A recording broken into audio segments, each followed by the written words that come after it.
Good morning, everyone. Subcommittee on Commerce, Justice, Science, and Related Agencies will come to order for its second budget hearing of fiscal year 2026 appropriations process. This hearing will consider the President's budget request for the Department of Commerce. I'd like to welcome our witness, Secretary Lutnick. Glad to see you again. Thank you for your presence here. You were easy to corral, and we appreciate that. Your testimony comes at a pivotal juncture for the department and its agencies. I look forward to hearing about your priorities and how you plan to achieve them under the President's budget request.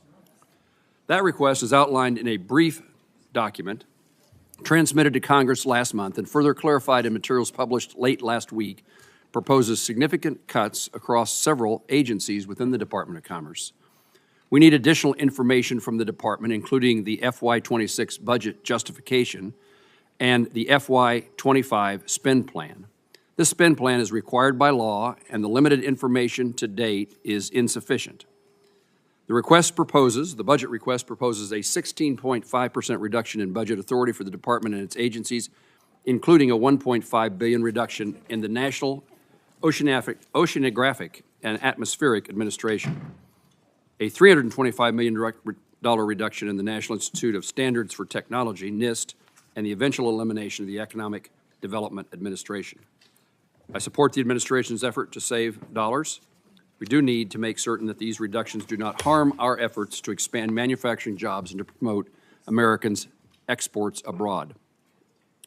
One of the instances I'd like to highlight is this proposal suggests the elimination for the Hollings Manufacturing Extension Partnership, a popular NIST program that supports small and medium manufacturing firms in the United States and certainly in Kansas, despite President's strong support for American manufacturing. While NOAA's overall budget is reduced, I'm pleased to see that the budget appendix appears to support maintaining funding and operations for the National Weather Service. Last Thursday, I visited the Weather Forecasting Office in Goodland, Kansas, which I was unable to operate for the 24/7 since early May. I appreciate your help, Mr. Secretary, in lifting the nationwide hiring freeze impacting weather forecasting offices, a critical step in restoring normal operations, particularly as in Kansas, where it's now tornado season. We'll also discuss your plans to unwind the BEAD program's burdensome regulations that have stifled domestic investment in broadband deployment. Secretary Lutnick, thank you for your testimony today. I look forward to working closely with you and throughout the appropriations process to provide the right level of federal resources to support the Department of Commerce and its agencies. I now recognize Senator Van Hollen, the ranking member, for his opening statement. Thank you, Mr. Chairman. Welcome, Mr. Secretary. I hope that this hearing will be a restart of what had been a strong and professional relationship between this committee, this subcommittee, both sides, and the Department of Commerce. And I say that because I think that it was the experience of Senator Moran that during the Biden administration, whether they agreed or disagreed, the Department of Commerce was forthcoming in providing responses to questions. And that's also true when you go back to the first Trump administration, right? But it has been a very different and broken relationship since this administration took office, at least with respect to trying to get answers from this side of the aisle. I'm not fully aware of all of the chairman's inquiries. But as you know, we have witnessed during this period of time since the beginning of the Trump administration an unprecedented and, in my view, illegal firing of thousands of federal employees, including many at the Department of Commerce, NOAA, and other places. We've also seen the withholding of funds that have been duly appropriated by this Congress and signed into law. As you know, Mr. Secretary, Article 2 of the Constitution requires the President to take care that the laws be faithfully executed. Appropriations Acts are the supreme law of the land. Executive orders are not. Doge diktats are not.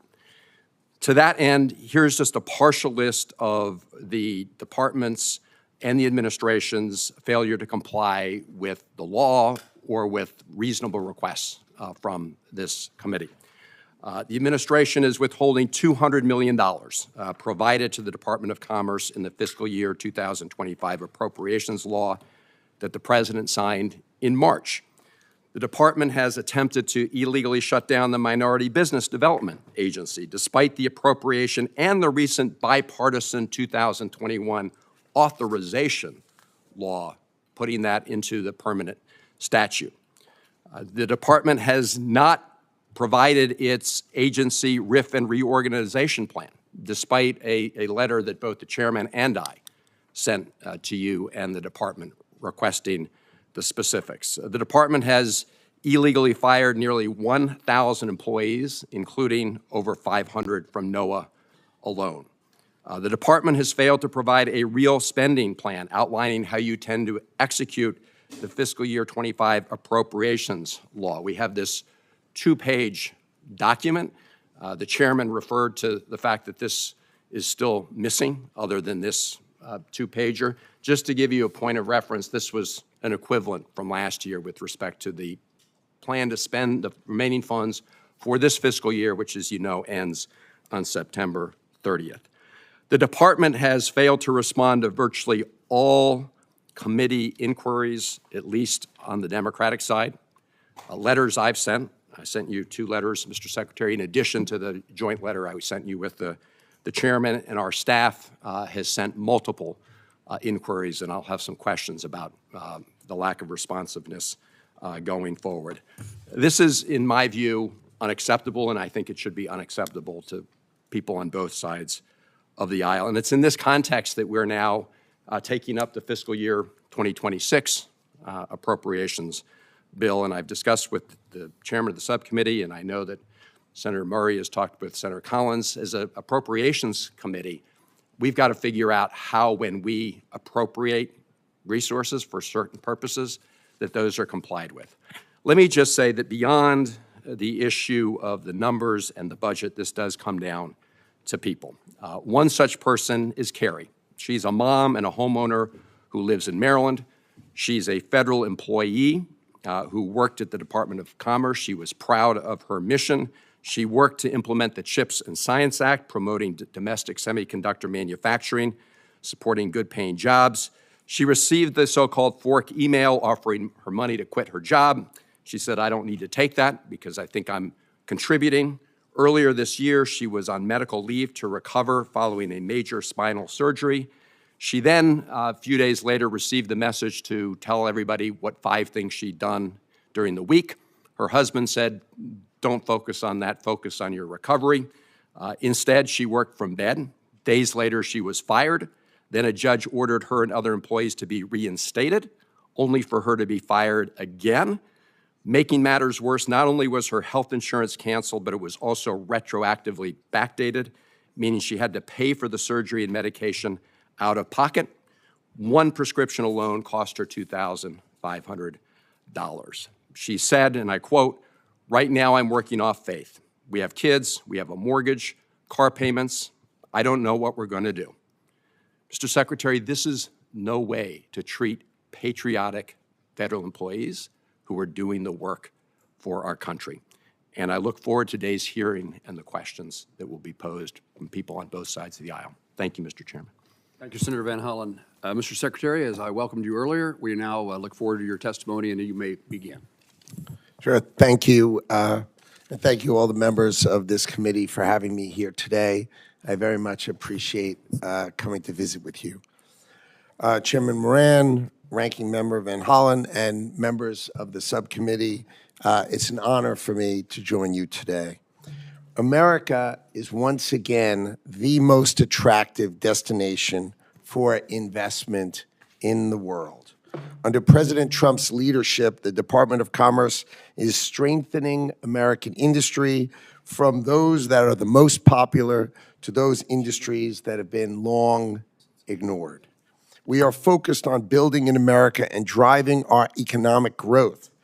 We will narrow the deficit of this country, both the trade deficit and our budget deficit, and we will deliver a new era of American innovation. Businesses are no longer looking overseas. They are choosing to invest in America first. Through the President's executive order establishing the Investment Accelerator, the Department of Commerce has already secured trillions of dollars in new commitments from world-class companies and sovereign wealth funds eager to build and invest here in the United States of America. This surge in investment, paired with renewed commitment to fair and reciprocal trade, is reigniting American manufacturing. We are bringing car manufacturing back to Michigan and Ohio. We are reopening steel mills in Pennsylvania. Just last month, I went out to Arizona and welcomed the largest semiconductor investment in the history of the United States of America, $165 billion, thanks to an investment of TSMC. With respect to CHIPS deals, we are improving those commitments to more than $300 billion, doubling the previous investment of those companies receiving CHIPS Act awards without costing the United States taxpayer a single additional dollar. Our Commerce Department is driving substantial investments across America. Critically, the President's America First agenda goes beyond just economic growth and investment. The President is taking concrete actions to protect American workers and our national security. Under Section 232, the Commerce Department is conducting numerous investigations to protect, to reshore, and revive manufacturing capacity across our critical industries here in America. The Trump administration is imposing tariffs and ending loopholes. In April, we ended the de minimis loophole, which allowed foreign companies to avoid paying tariffs to ship small shipments into America, completely undercutting and undermining American small businesses. New export controls are protecting cutting-edge technologies and finally protecting critical industries and American innovation. In fact, the Bureau of Industry and Security, working with our partners in the Department of Justice, secured 22 criminal convictions, 32 arrests, 38 indictments, 231 detentions. We've seized goods of $185.5 million and additional seizures of another $40 million. Under this administration, the U.S. Patent and Trademark Office is tackling a mountain of unexamined patent applications left by the Biden administration, over 800,000. And we're successfully reducing the backlog for the first time in 4 years. In the past 4 months alone, we've removed 50,000 fraudulent goods and services from the trademark register that blocks the legitimate use of American businesses. Many of these purported trademarks come from what they call a specimen farm, which is basically a fake website produced by AI, producing fake products that aren't really for sale. And we ended them. At NOAA, we are transforming how we track storms and forecast weather with cutting-edge technology. But remember, not cutting any instruments or data. We're adding. We're improving the understanding and prediction of how hurricanes intensify. This season, NOAA's research centers will deploy new small aircraft drone systems and additional underwater gliders. This year, the National Weather Service will be running experimental AI-based forecast systems, and all data will be publicly available. Together, this commitment to innovation means earlier warnings and increased accuracy for Americans no matter where they live. For far too long, America has not protected its workers and its industry. Thanks to President Trump and this administration's efforts, we are reversing this trend. We are reshoring critical manufacturing. We are eliminating unfair trade barriers and practices. We are investing in our American workforce. And with your help, we will continue to deliver growth and prosperity to Americans. Thank you for that. I appreciate it. Mr. Secretary, thank you. I recognize now the chairman of the full committee, Senator Collins. Thank you very much, Mr. Chairman. Mr. Secretary, welcome. It's great to see you here today. It probably won't surprise you, given the many discussions we've had about the lobster industry, that I'm going to start with my first question on that. Maine's lobster industry, as you know, is so important to the economy of Maine. And to me as well. I love lobster. And I've always known that. and it represents Maine. It's really an iconic industry for us of hardworking people that sustain many of our coastal communities. In 2022, the Biden administration proposed regulations that posed a threat to the very existence of the lobster fishery. If implemented, it would have shut down the lobster industry.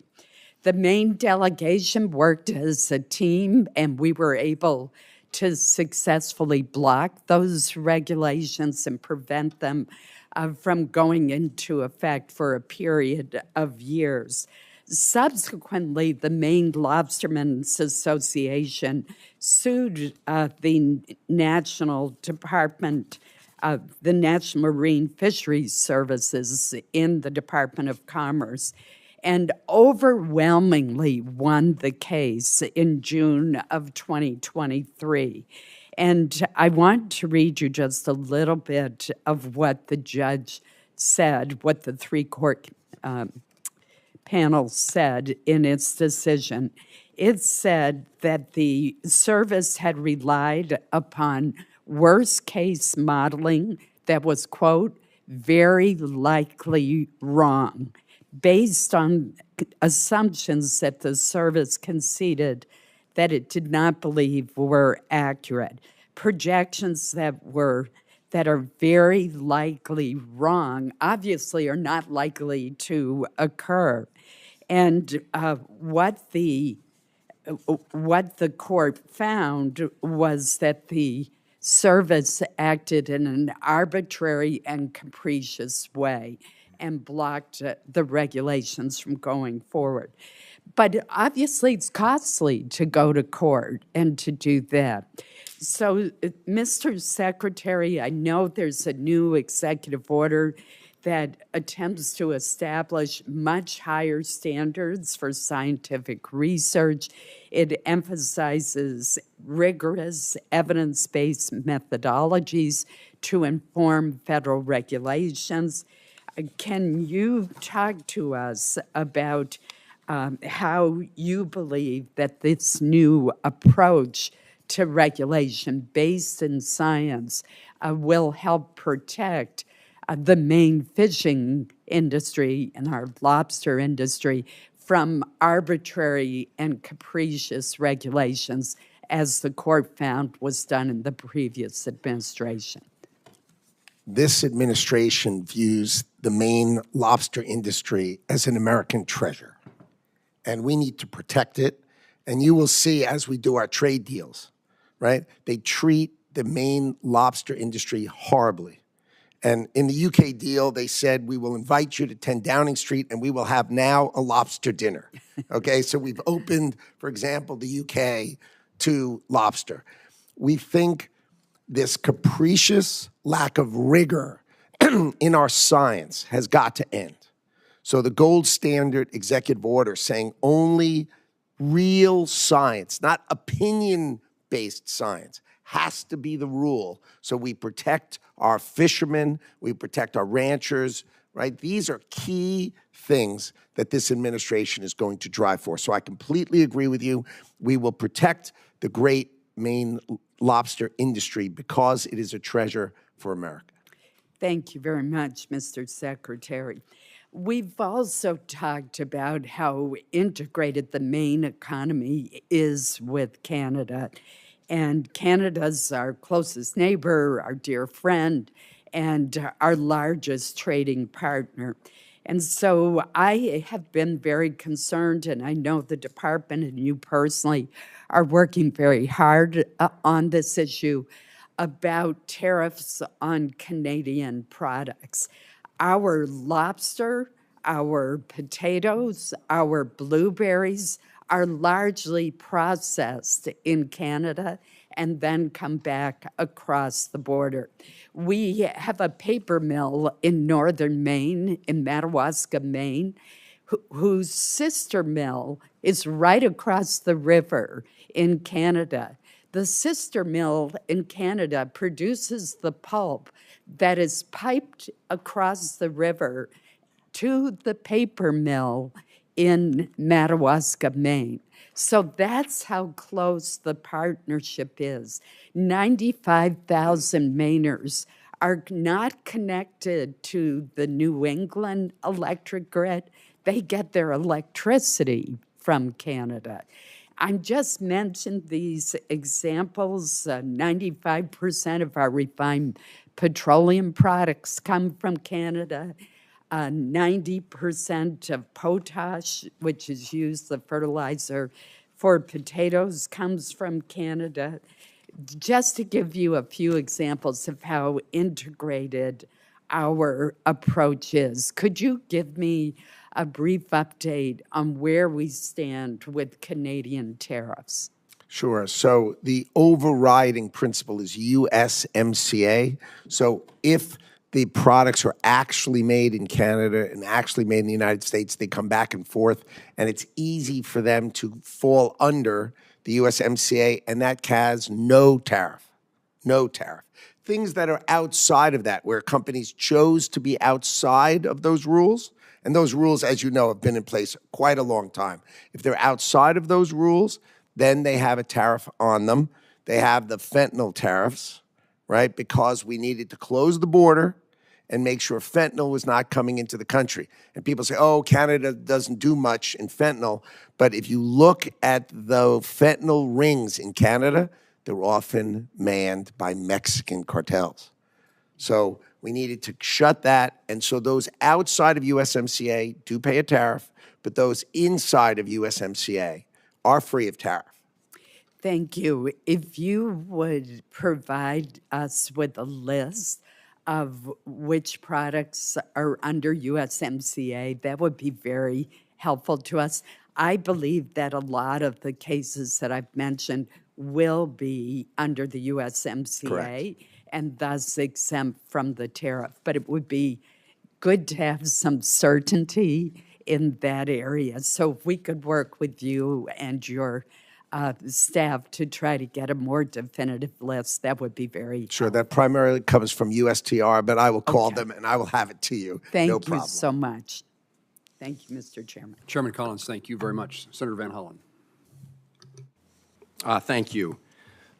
So, Mr. Secretary, I mentioned in my opening comments the RIF plans. On February 11th, President Trump signed an executive order requiring agency heads to plan, quote, large-scale reductions in force, known as RIFs, and agency reorganization plans. On March 27th, Senator Moran and I sent you a letter requesting that you send us the plans the department submitted to the White House. It's now June 4th. We've not received a response. We're in the middle of a budget hearing. First of all, you would agree, would you not, that your reorganization plans are relevant to the committee's consideration of the budget? I think our proposal for the budget is clear, so I think it takes those things into account. Mr. Secretary, let me ask you this. Are you going to provide us with the reorganization plan, and when? I will certainly get together with the department, and we will consider what information we can give you that makes sense. But I'm happy to work with you offline if you'd like. Okay, Mr. Secretary, you're aware of the fact that a federal district court ruled that the RIF plans proposed by the Trump administration could not go forward because the judge stated that, quote, agencies may not conduct large-scale reorganizations and reductions in force in blatant disregard of Congress's mandates, and a president may not initiate large-scale executive branch reorganization without partnering with Congress. That decision was upheld by an appellate court just a few days ago. I'm not asking you to opine on that legal decision. I'm simply asking you to provide the committee with the reorganization plan, and your response is maybe yes, maybe no. Am I getting that right? I mean, are you going to provide the plan to this committee as we review the budget for the upcoming year? Well, we at the department are going to follow the law. That, of course, is what we're going to do. Okay. Well, the law actually does require that you submit these major changes to the Senate. Let me ask you this. I mentioned in my opening statement the fact that I'd sent a number of letters to you. Our staff has actually sent inquiries to your team. I have a lot of questions today, but they'll be a lot longer unless I can get a commitment that you and your team will respond to the inquiries we've made. These are simple questions. They don't, and I'll set aside for now the RIF plan. And Mr. Chairman, I would ask unanimous consent to submit to the record the letters that I've sent to the Secretary and the staff inquiries that my team has made. Without objection. Okay. Mr. Secretary, will you agree, say, within a week to get responses to these inquiries? I can easily agree that I will go through your letters, and to the extent I can answer them, I will happily answer you within a week. Well, when you say, I don't know what the letters this is say an as I oversight sit here right question. now. So. Well, okay, Mr. Secretary, their question. I'll read through some of them later in the hearing. We can go through them one by one. They're pretty straightforward, simple questions about the implications of the department's actions on certain programs. Let me turn to the National Weather Service for a moment because, as you know, originally 600 staff were eliminated from the National Weather Service. Then all of a sudden, it seems the department realized that this was not really a good idea, as many weather stations around the country, and the chairman referenced some of them, said they couldn't be staffed full-time. We have a headline from just May 15th, Washington Post: NOAA scrambles to fill forecasting jobs as hurricane season looms. I know that we're scrambling to try and rehire about 100 or hire 126 people, but Mr. Secretary, it's my understanding that as of today, offices in Kansas, Alaska, and Oregon are no longer operating 24 hours a day. Is that accurate? The department employs 2,100 meteorologists and hundreds of other forecasters, okay? This is less than 5%. We are fully staffed. There are no openings on the National Hurricane Center, zero. It is fully staffed. We are fully ready for hurricane season, and our meteorologists Mr. Secretary, are fully staffed. you did not answer fully staffed. You did not answer the direct question about whether those weather offices are open full time, and it's obvious that you all made a huge mistake. I mean, you've acknowledged it by having to rehire 126 people. But can you just comment on whether or not those offices I mentioned are operating 24 hours a day? We have not made a huge mistake. I did not say such a thing. I didn't say you did. It's pretty obvious from the actions. I will. As I said, you fired 600. You're rehired. Inaccurate, obviously. Obviously. Obviously. Well, we're happy to follow up, and you can provide the facts. Sure. Thank you, Mr. Chairman. Mr. Secretary, in Kansas, we have lots of manufacturers, and the aviation and aerospace industry is a significant component of that. That industry has a very positive trade balance, perhaps the best in our country. Fantastic. And I wonder how the Department of Commerce is going to act to protect that trade surplus as you have negotiations with other countries for trade agreements. There's a 0 tariff provision on aerospace parts and tools. Is that something that you would continue under the 1979 agreement in the aviation aerospace industry? Is that something you will pursue in trying to maintain so that trade balance continues to be such a positive for our nation? Our nation's aircraft business is, as you correctly say, a fantastic asset of our country, one of the great exports of our country, and we are going to protect it. So we have a 232 in the Commerce Department, but we do expect, as we did with the UK, we negotiated a 0 tariff with them, and I would expect if other countries play ball with us, that I would expect that's an offer we make, provided they're buying our aircraft. Remember, in exchange for us doing a 0 tariff, I mean, think of Donald Trump. He then gets an agreement by British Airways to buy $10 billion. They were competing with Airbus, and in part of that agreement, they committed to buying Boeing aircraft of $10 billion. That's exactly the way the Trump administration thinks about these kind of negotiations. Make sure it wins, for American industry. You mentioned Section 232 dealing with aircraft and jet engines in particular. The comment period expired, I think, yesterday. What do you expect to occur next? Well, we expect probably by the end of the month, we'll have an analysis and we'll set the standard for aircraft part tariffs. We're going to discuss it with the president. We'll discuss the analysis, and we will take due consideration on what to do. But the key is to protect our industry and make sure those who trade with us treat us fairly. And I think we will use these tools to the betterment of American industry. In the aircraft and aviation aerospace industry, there are certainly large companies. You mentioned Boeing as a particular player in that field, but that's true in Kansas. We have some large companies who manufacture aircraft and aircraft parts, but there's also a lot of mom and pop manufacturers, small businesses are in that arena. And one of the ways we've been able to help those small manufacturers, aviation and otherwise, is the Hollings Manufacturer Extension Partnership Program that we refer to as MEP. I've heard from manufacturers in Kansas about the importance of that program, and I'm interested in knowing, it doesn't appear that it's going to be funded by what in your budget, or it's not going to be funded by, not going to be requesting funding. How does the department intend to replace the manufacturer's assistance that comes from MEP to make sure that our small manufacturers have the best access to technology and techniques to compete with the larger companies who sometimes dominate manufacturing?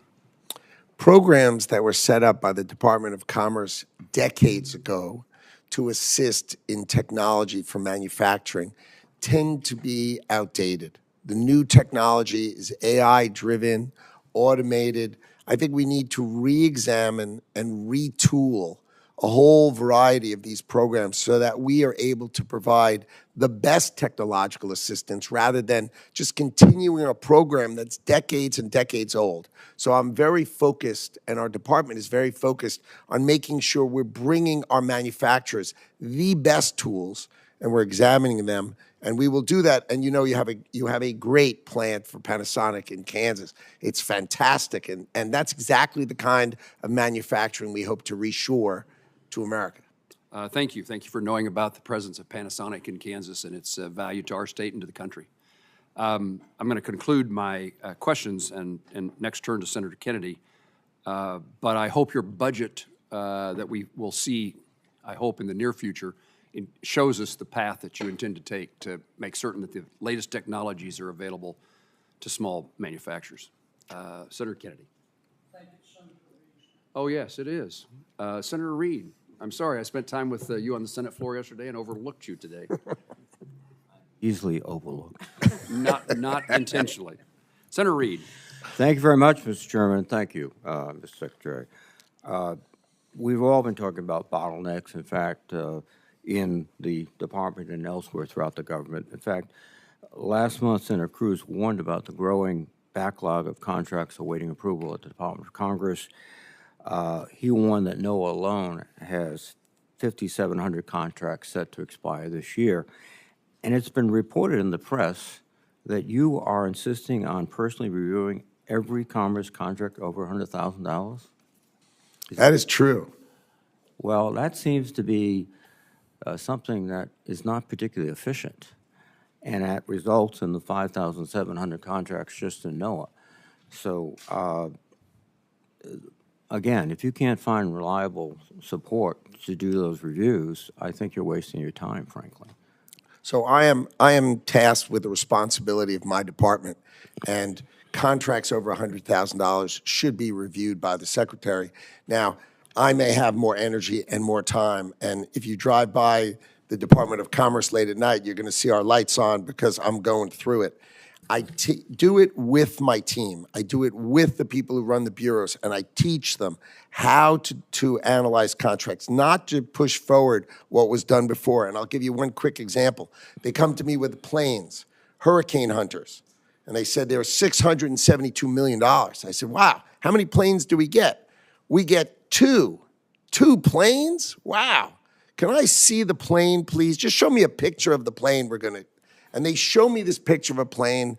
And you remember old planes, they had like mullions in the windscreen, and they show me that, 3 propellers on each side. And I said, my God, when was this plane new? They said, no, you're buying a new plane. I said, no, when was the first one? Excuse me, Mr. Secretary. 1955. Excuse me, Mr. Secretary. These things have You're to stop. talking about a $600 million acquisition. That's Correct. a lot more than a $100,000 contract to do something like cleaning in the buildings that you occupy. Oh, And we cancel huge numbers of absurd contracts for software nobody uses. I said, how many people use this software? 0. These are waste, these are fraud, or these are abuse, and it's my job How to many teach my staff. How many CEOs of companies, major companies in the United States, are reviewing contracts at the $100,000 level? And if they would, what would the board of directors say to them? The first year you're there, if you don't do it, you should be fired. You should know everything that's going through. You should do it with your staff. You should teach your staff how to do it, and then you should delegate them to do it once you've taught them. You don't do it, you're abdicating your responsibility. That's how I view it. That's how I ran my business privately, and that's how I'm going to run the government. I'm responsible for our staff. Let's go ahead and get those 5,700 contracts done. There are not, this under weekend? any circumstances, How any about this- contracts how sitting about there. this There are weekend? none. Can you get it done this weekend? Work overtime with the gang and get it done? There are no contracts waiting for me, and if there were, I'll be there all night tonight, making sure they get turned out with my team, teaching my team how to do it. Right. NOAA budget cuts. I'm echoing what's been said before, but NOAA is a key aspect of our whole society. Farmers plant based on NOAA weather. We do research so that we understand changing oceans, et cetera. And this cut, as described by Craig McLean, who was served as NOAA's top scientist during the first Trump administration, has said in his quote, the proposal to slash NOAA funding by nearly 30% would take us back to the 1950s in terms of our scientific footing and the American people. And I'm echoing what's said by many other people. You're going to destroy NOAA. Well, that's consistent. Under no circumstances. We have 2,100 meteorologists, and 120 retired this year, and we hired them back. I was able to have them exempted from the hiring freeze. We care about meteorologists. We care about hydrologists who do the rivers and the ponds. So we are fully staffed with forecasters and scientists. Under no circumstances am I going to let public safety or public forecasting be touched. But I tell you what we did cut. We did cut programs writing children's books for climate anxiety. Yes, that was in NOAA. And you agree with me, that's not part of our mission. Our mission is to forecast. Our mission is to protect. Our mission is to advise. Our mission is to research, not write children's books on climate anxiety. How much money did you save there? We saved tens of millions of dollars On of books for nonsense children? out of NOAA. Nonsense out of NOAA. I want to also associate myself with those comments made by colleagues about the MEP program. We find it to be very effective. And the notion that, oh, we're not going to repeat what we did 10 years ago, et cetera, it's working. In the U.S., it's been estimated in FY24 that MEP secured $5 billion in new investments and created and retained 108,000 jobs. It's worth the investment. And this notion that, oh, we have new techniques, yes, we have AI, et cetera, but we have very common things that businessmen look for, like how do I establish my financial relationships with banks? How do I get this new equipment, which is not sophisticated AI, it's machine tools, and how do I do that? MEP does this. Thank you very much. Thank you, Mr. Chairman. Now recognize Senator Kennedy, the senator I've been so anxious to hear from. We'll see if I was right. Thank you, Mr. Chairman. Thank you, Mr. Secretary, for being here today.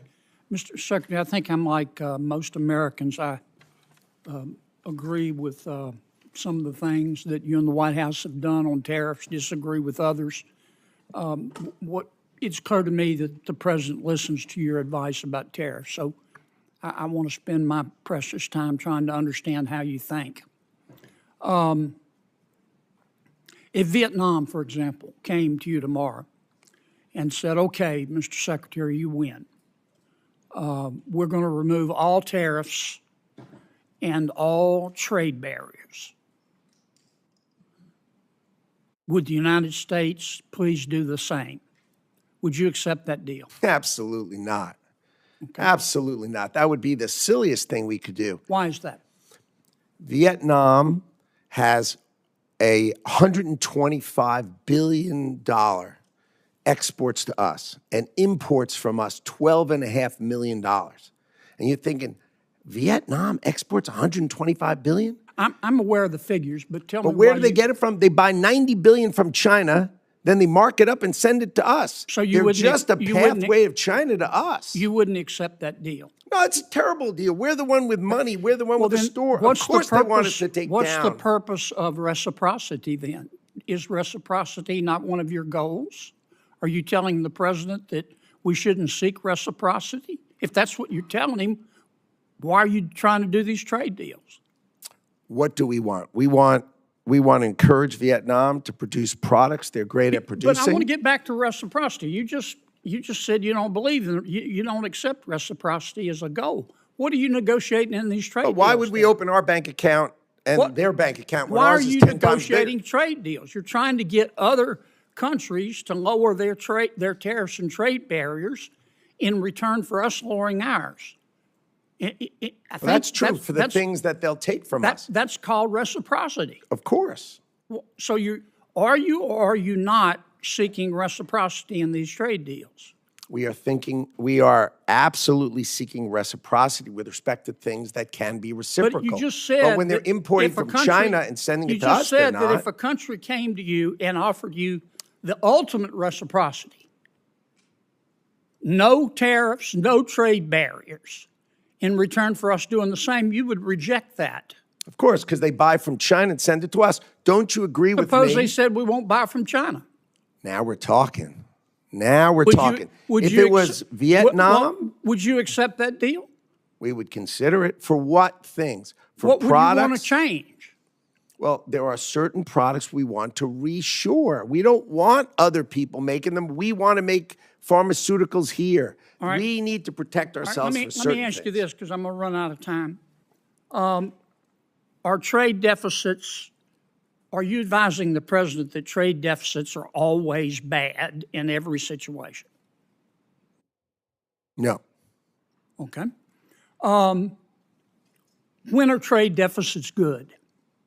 Trade deficits, for instance, let's say there was a company that had the cure for cancer. Let's call it Cancer Cure. And we were buying it and it was located in another country. We would obviously have a trade deficit with them because they have the only one of it. An example, our technology companies, our great technology companies, we're the only ones So with a it. trade deficit is okay if they're products we really need. If they're the only ones with it and we can't do it, then of course it's fine. But if we can do it, then we darn well better think about whether we're supposed to do it and whether we want to do it and if it's in our interest as a country to do Here's it. what I'm getting at. I've heard you say that well, strike that. I'm running out of time. I want to come back to another subject. Tell me your understanding of the Trade Expansion Act. I don't have a really good understanding of the term. I may know the act, but I may not know its title. You're not familiar with the Trade Expansion Act of 1962 that gives the president almost unlimited authority to impose tariffs so long as you conduct an investigation? You don't know about that? Oh, my 232s, of course I do. Okay. Sorry, I just didn't know the title of the plan, Yeah. but of course I know. Why didn't you advise the White House instead of proceeding under other statutes? Why didn't you advise the White House to proceed under the Trade Expansion Act? The president chose IEPA because he could do it swiftly and he could do it sweeping in order to address the underlying problems that had created the $1.2 trillion trade deficit that was haunting the United States of America. Have you read the opinion in VOS selections, VUS? I have. What role does the major questions doctrine play in that decision? I am not a lawyer, so I can't speak to it with that kind of precision. That's a litigation that's under current investigation. Are you familiar with the major questions, Doctor? Not offhand, but I did, of course, read the decision. Well, about 3/4 of the opinion is on the major questions, Doctor. Again, I tend to not know the title. I know the topic and the details of it, but I tend not to focus on titles. Sorry. I'm way over. Thank you for your indulgence, Mr. Chairman. Senator Kennedy, thank you. Senator Shaheen. Thank you, Mr. Chairman, and thank you, Mr. Secretary, for being here today. In your exchange with Senator Kennedy, you were talking about Section 232, which is really supposed to be used to help national security, but it is under the jurisdiction of the Commerce Department, as you pointed out, with respect to tariffs. Well, last month I visited a New Hampshire company that makes ball bearings for the aerospace industry, and I agree we should be protecting the aerospace industry in this country. It's our biggest export in New Hampshire, aerospace parts. They were very concerned about the impact of the steel tariffs on their ability to get ball bearings. They said not only has their cost gone up, but the lead time to get the steel to make the bearings, they only have one domestic supplier, while they had suppliers in the Indo-Pacific and in Canada. Those have been eliminated under the tariffs. They said that their lead times have gone from 20 weeks to 2.5 years because of the tariffs.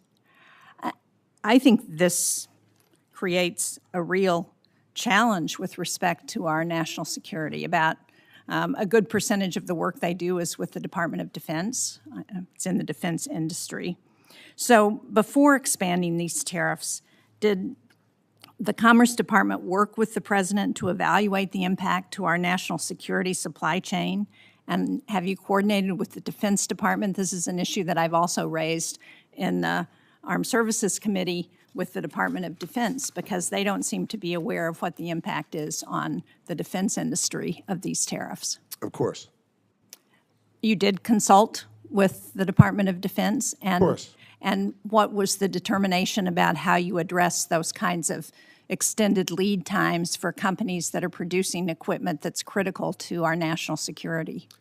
It's really a cost issue, not an access issue. Well, not according to this company in New Hampshire. It's an access issue for them. Well, that would be illogical, since it's just a tariff which is monetary. It's not a sanction.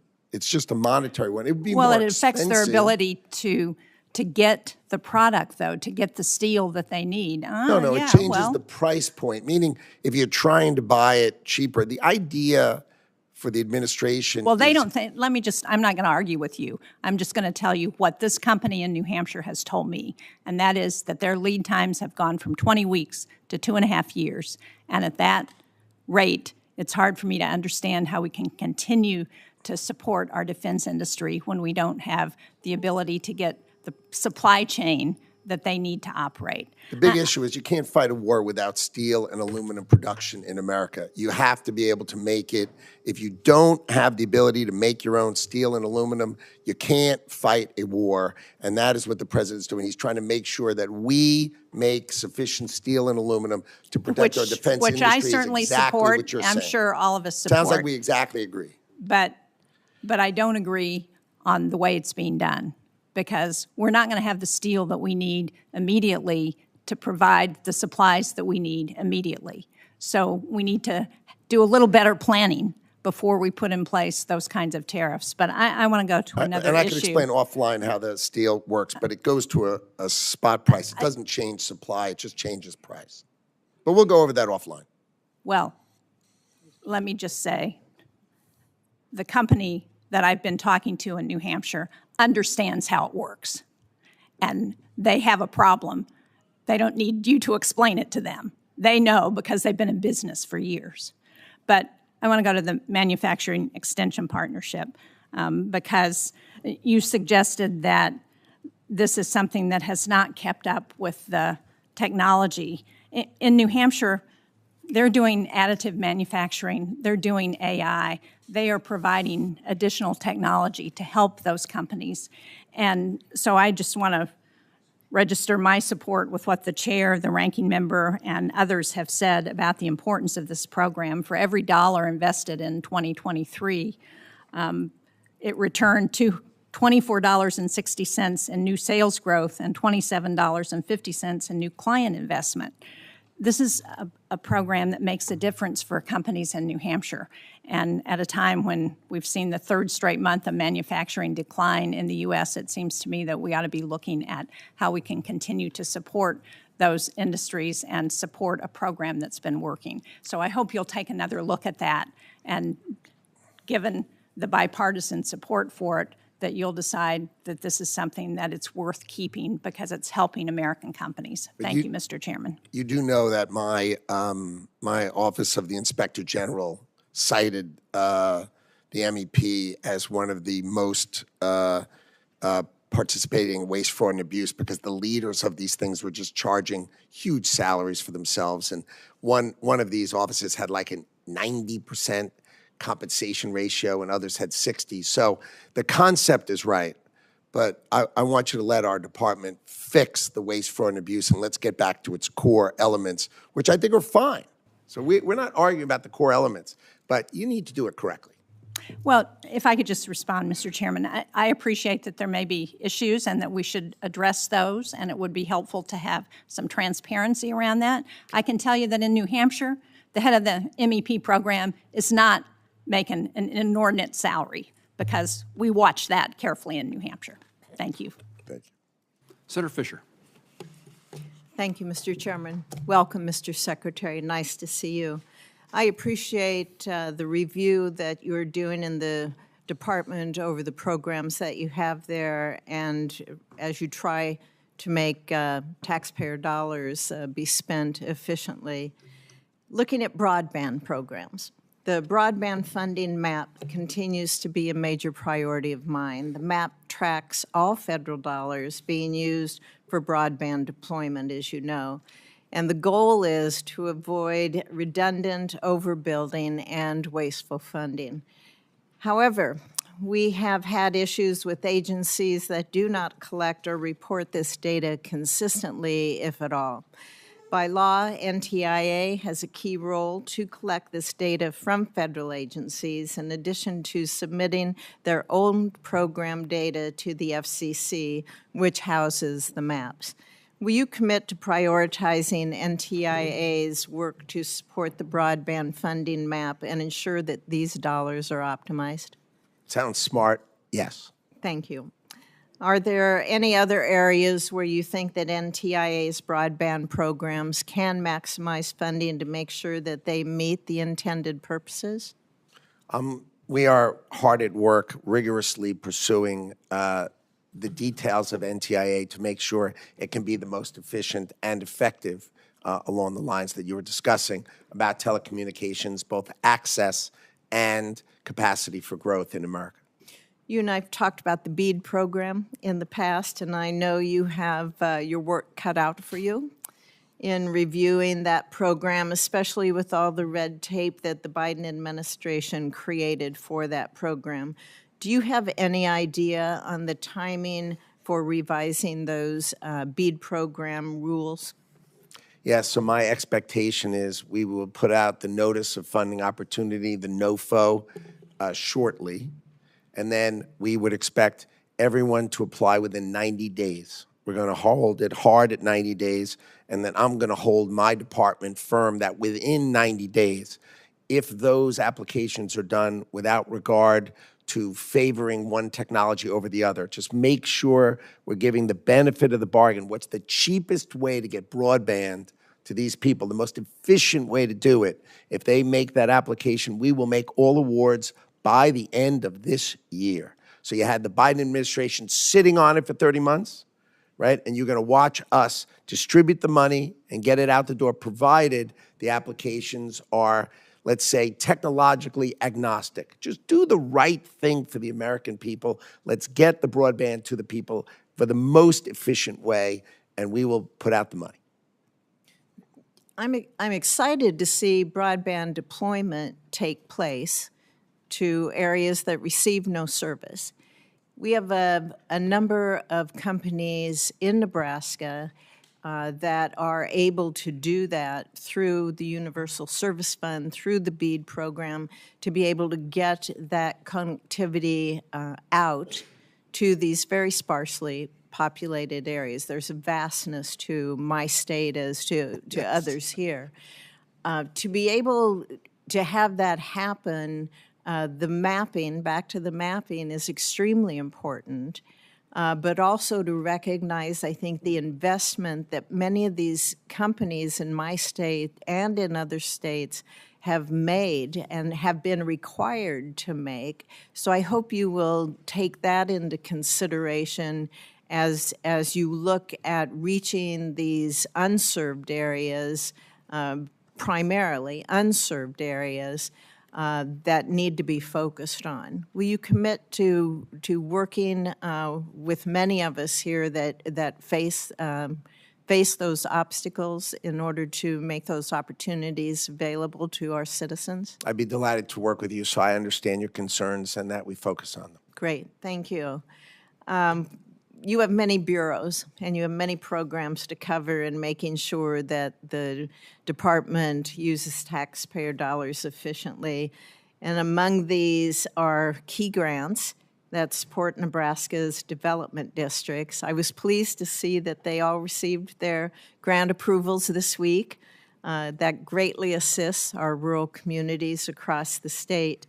As we move forward, can these development districts rely on consistent communication from the department about their economic planning grants?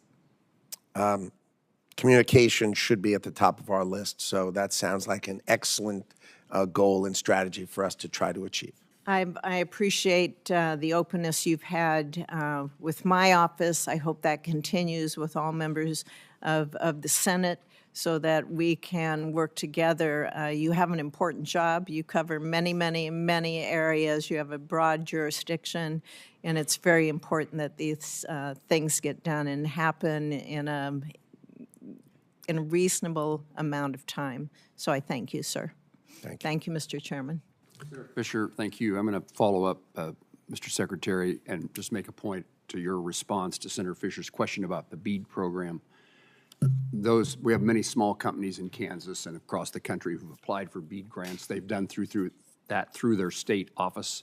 Yeah. And I hope they don't have to reapply again, refill out the application that they've spent a lot of time and money preparing and has been filed and approved with the state already. So we certainly need the reforms and changes the criteria, but there's a very expensive process they've been through once before. So please take a look at how you expect a reapplication. That makes sense?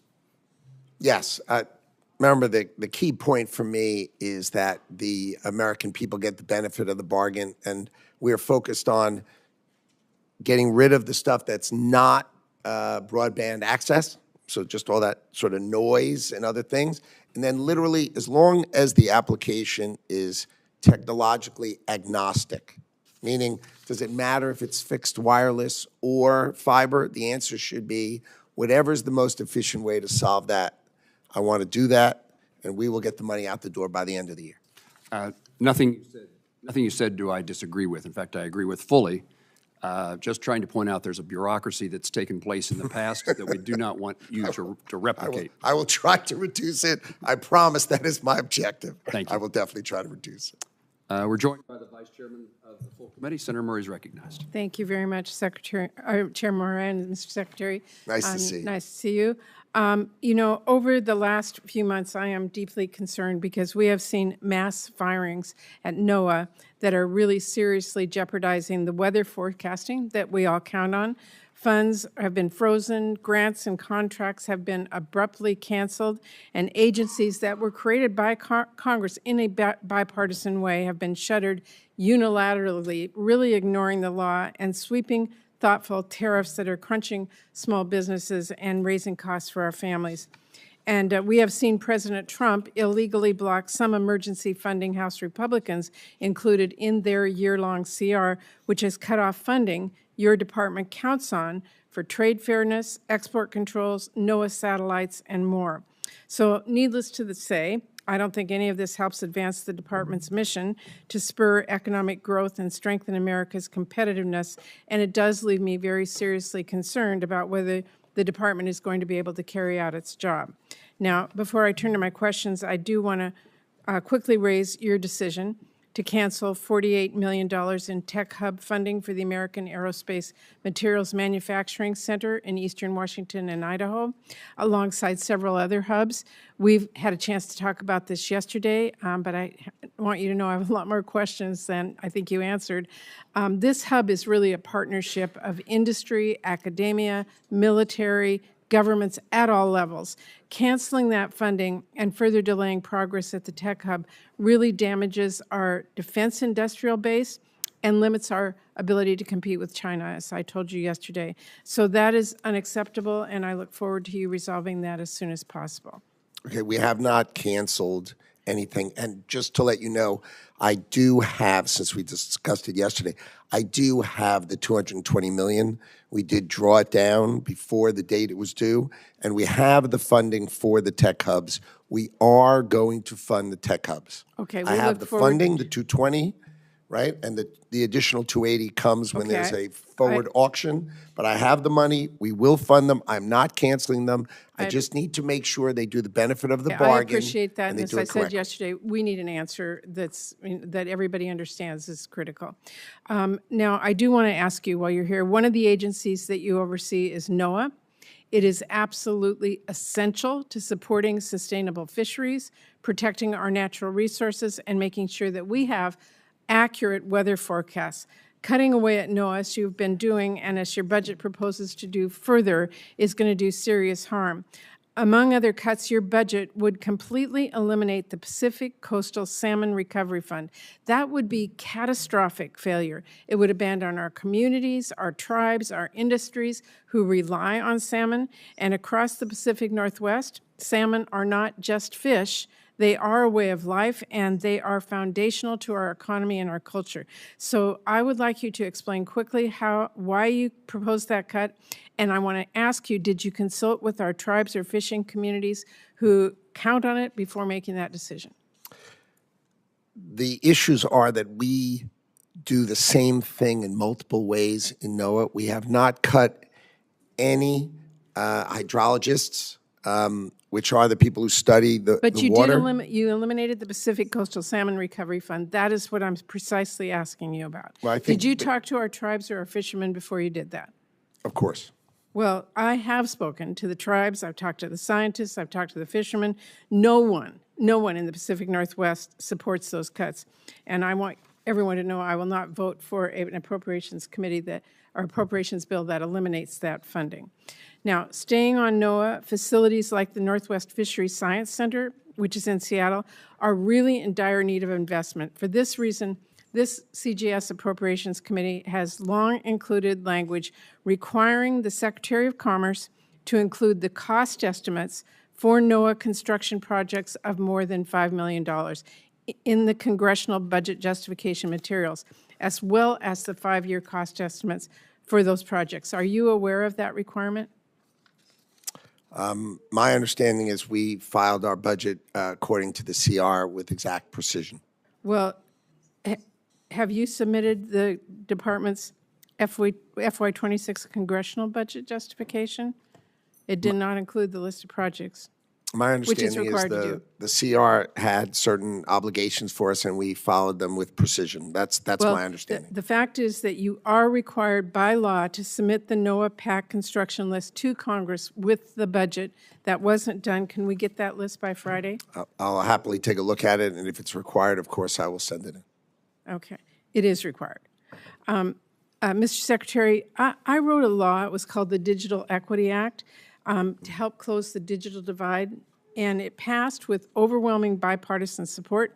Now, the administration has arbitrarily canceled billions of dollars for the Digital Equity Act, claiming it's unconstitutional. This is a program that every state, Democrat and Republican, has applied for. Every single state in the country. It distributes laptops in Iowa. It helped people get back online after Hurricane Helene washed away computers and phones in western North Carolina. It's a program in rural Alabama where they taught seniors, including some who've never used a computer, how to use the internet. I wanted to ask you, has the Supreme Court declared this bipartisan law unconstitutional? Has No, any judge? it'll go through the courts, and the courts will decide. No one has declared this unconstitutional. No one. Your job, Mr. Secretary, is to carry out the law that Congress has passed. You don't get to keep laptops from our kids because the president doesn't care about rural communities, kids in rural communities. My advice to you here, it is a law. It is not unconstitutional. And I would urge you to get those digital equity dollars out the door and save everyone the legal fees because the law is very clear. I hear you. Okay. I just have a few seconds left, and before I finish, I do want to underscore my state, Washington State, is one of the most trade-dependent states in the nation. 40% of our jobs are connected to international trade, and President Trump and your department continue to pursue this chaotic tariff policy that business in my state stand to lose billions of dollars. I have heard from businesses across my state, from manufacturers, from small retailers. They are struggling to absorb the cost increases on everything from napkins to car parts. And this uncertainty has really left them scrambling, which has delayed investments and caused serious supply chain disruptions, especially at our ports. These actions, in addition, have really harmed our relationships with our key allies like Canada. Heard Senator Collins here earlier talking about Maine's being their neighbor. It is our neighbor in Washington State. They are one of our biggest trading partners. And let me be clear, this is causing chaos, disruption, anger, and we have got to get this resolved because farmers, our people and our small businesses and our communities are really hurting. Thank you, Mr. Chair. Thank you, Vice Chairman. Senator Murkowski. Thank you, Mr. Chairman. Mr. Secretary, welcome. I'm glad to follow the ranking member as well as the chairman of the committee in talking about fisheries. You know, I'll never disappoint you. When you come before the committee, we're going to talk about fish, and I appreciate what you have shared with Senator Collins about the administration's desire to protect our fishermen. We're pleased with the executive order relating to American seafood competitiveness. I had an opportunity just yesterday to visit with one of our seafood industry leaders in the state of Alaska.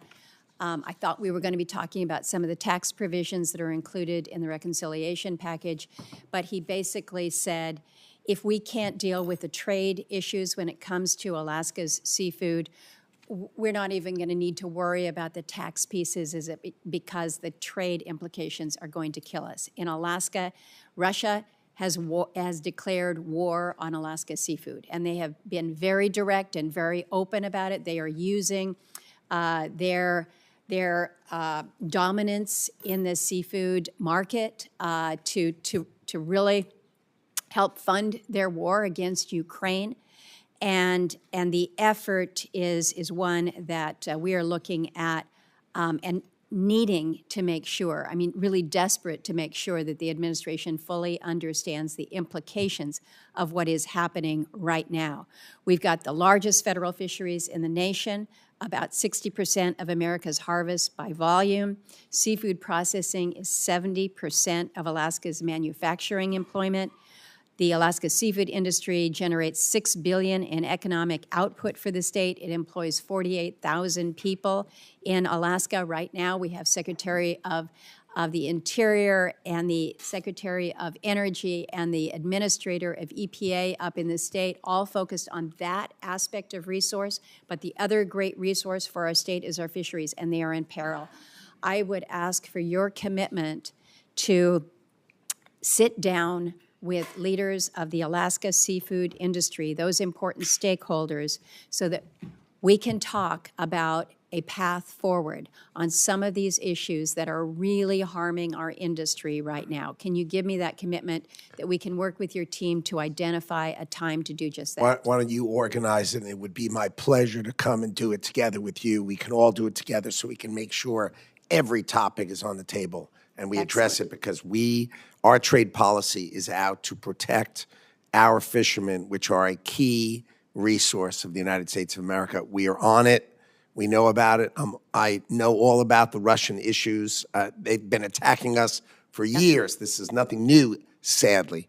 But let's do it together. And this administration is on your side and is on it. Excellent. I look forward to that, and we'll be working with you on that. A couple more issues. There's been a lot of discussion about NOAA and the budget cuts, as well as with the impact on the National Weather Service. We've been working with the Secretary of Transportation, Secretary Duffy, about aviation safety. We're going to make some headway. There's good support within the budget now to do that, but we have a connection here with the Department of Commerce in that the automated surface observing systems, the ASOS systems as they are known, which provide for the aviation safety, are managed by the National Weather Service. So right now, we're looking at about a 40% staffing shortage, and I've heard what you've said to other colleagues about, you're not cutting in key areas. I need to make sure that we are looking critically at the National Weather Service staffing in Alaska to make sure that we are not compromising in any way the systems that are vital to transportation, commerce, and safety. We need them to stay operational. So if you can just commit to me that you'll look at that. Sounds sensible to me. Another one that works on the safety side, and again, it ties into our extraordinary oil resources. We have to move that oil by ship out of Valdez. It has to go through Prince William Sound, and they rely on the National Data Buoy Center to manage not only the buoys there in Prince William Sound, but over 1,000 buoys that are operated by both domestic and international partners. Right now, we have a buoy, the Seal Rocks weather buoy, that's right outside of Valdez. But the tankers can't leave Valdez unless they get the wave height information from the buoy, the weather buoy that's sitting out there, right? This buoy's been out of commission for months, and we're told it's due to funding for operation and maintenance in NOAA's budget. It's really old. It needs is to old. be replaced. I Oh don't my care God, if how I showed old- you what that looked like, Let's- you and I no. would hold our heads in our hands. We all look at them, and the problem is it's not just the buoy out there at Seal Rock. It is this system, this constellation that is designed to be the information source, the protectorate for the safety. So let's work on this. But I highlight. Gotta modernize it. I We've got highlight to because we've got some work to do, but it all knits together. So I've highlighted a couple of specific Promise you're in instances. it. We're in it together. I promise. I won't agree make with you go out there if you'll commit to me that we're going to upgrade these systems. But in the meantime, we're going to get them operational so that we're not compromising safety. Absolutely sensible. Appreciate it. Thank you, Mr. Chairman. Senator Coons. Thank you, Mr. Chairman and Ranking Member. Welcome, Mr. Secretary. I look forward to working with you. You are, I believe, the first Secretary of Commerce to be a patent holder. And I personally am excited to work with you on protecting American innovation and patents. I have 4 different areas I want to touch on: AI chips, patents, the PTO, and IPEC, Manufacturing USA, and the MEP. Let me briefly in one sentence say, I agree with comments made by members of both parties that the Manufacturing Extension Partnership is worth improving and saving, and I look forward to working with you on it. I've seen it in the field. I've seen the impact it can have. It could be modernized and focused, absolutely. But in my state, they delivered cyber tools to small manufacturers, and they've delivered state-of-the-art support. 1 down. 2, AI chips. What's your sense of the importance of AI to the 21st century It's my sense that it's going to redefine our economy, our security, and our place in the world. And what's your sense of where U.S. advanced AI chip manufacturing stands relative to the Chinese right now? So I agree with you that AI and the AI industrial revolution is our revolution in our lifetime. It is the industrial revolution of our lifetime. America has invented all of the great chips. And how many chips will we make versus the PRC this year? Currently, we're making 200,000 wafers, right? And we have demand of 10 million.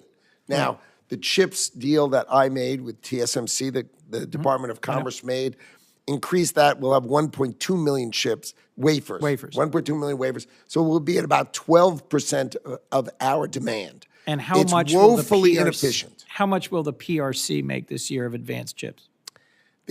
They say they're making them, and they are not. Okay, they do not have. We have restricted the tools to make the highest quality chips. And I think, look, the FT reports that they're making fewer than 400,000 chips. Yeah, maybe I think probably less than closer to 200,000. So let's say it's 200,000 of the most advanced chips being made in the PRC, millions in the United States. Let's just agree that this is bipartisan, sustained over 2 administrations, and critical to our future, because we want the most advanced frontier AI compute to be in the United States, the most advanced models to be in the United States, and this to drive this century for the United States. So I agree. My concern is that the diffusion approach of the previous administration, the AI diffusion rule, that mandated more than half of AI compute be located in America, has been set aside without, to my knowledge, a clear replacement. And I'm concerned about the deal with the UAE and what it means if we provide to the UAE a significant quantity of chips without a clear path for a greater amount of compute to be here in the United States. Could you just tell me how you see this new deal? I'm concerned that we are at risk of dependence on Middle East compute rather than U.S. compute, given some of our real challenges. And I don't agree with the argument that's been made by others, not by you, that if we don't provide these chips to the UAE, the Chinese will. How do you view that point? So number one, I agree, and the administration agrees that compute, more than 50% of compute must be on our shores in America. So we completely agree. The deal with the UAE said if you buy a significant number of chips, you will invest in America and build data centers in America for an equal amount of chips. So that investment must be dual there and here. That's required. The AI diffusion rule was very confusing in that, for example, the Prime Minister of Poland hunted me down and said, "What did I ever do to you that you have me as a tier 3? And, you know, I'm part of Europe. What are you doing?" And it was illogical. It was hastily rushed through at the very end of the Biden administration. Our view is we are going to allow our allies to buy AI chips provided they're run by an approved American data center operator, and the cloud that touches that data center is an approved American operator. So we control it while it's over there. Given the shortness of time, thank you. I look forward to working with you on this. I think it is absolutely critical. You spoke with another senator, Senator Shaheen, about the urgency of retaining steel and aluminum for our defense. AI compute is going to be absolutely central to our defense. Absolutely. You made a comment earlier. We want to make pharmaceuticals here in response to, I think it was Senator Kennedy. You're familiar with Manufacturing USA? Yes. One of the things I was pleased to see was that it retained level funding. Yes. There are institutes around the country. There happens to be one in Delaware. Are you familiar with it? It's the National Institute for Innovation in Manufacturing Biopharmaceuticals. Yes, it is. And it is 2-to-1 private sector match for government investment and is on the verge of demonstrating a new way of manufacturing at scale pharmaceuticals in the United States. Right. It is critical to our being competitive. I'd love to talk to you about that in more detail. My last point quickly, I agree that there are too many unexamined patent applications. PTO fee diversion in the past has robbed the Patent and Trademark Office of critically needed resources to hire more and better examiners, to reduce the backlog, and to improve that speed. I have a bipartisan bill with Senator Tillis that would permanently prevent fee diversion, which increases the backlog. Would you work with me to support that? I'll be glad to work with you. I think the Patent Office is one of the least understood and most incredible value for the United States of America. I think we undercharge. Yep. The fact that we have our amazing judicial system, that you can have access to it for $2,000. $2,000. And the U.S. judicial system should just do whatever you want. Seems extraordinary. Now, we want the price to be low so that the inventor can come in. But over time, I think we should have more money, and I think that's something that we're going to talk about. So I want to make sure we capture the benefit as well as the cost that's coming from the Patent Office. There is a long-standing but underutilized capacity, the Intellectual Property Enforcement Coordinator, that is meant to corral IP enforcement across the administration. I'd also like to talk to you about why I think that should be funded and why we need some function like that, no matter how configured. I look forward to talking to you about it. Thank you, Mr. Secretary. Senator Merkley. Thank you, Mr. Chairman. And I believe the chairman has already raised the issue of the manufacturing extension partnership. Last week, I met with about 20 small manufacturers in Oregon who had benefited from this, and they were telling me their stories of how much more they'd been able to increase their efficiency due to the expertise brought to bear through MEP. There are 13 MEP centers signed up to recompete their 10-year cooperative agreements. I don't think that process has been initiated yet. Are you planning to initiate that process soon?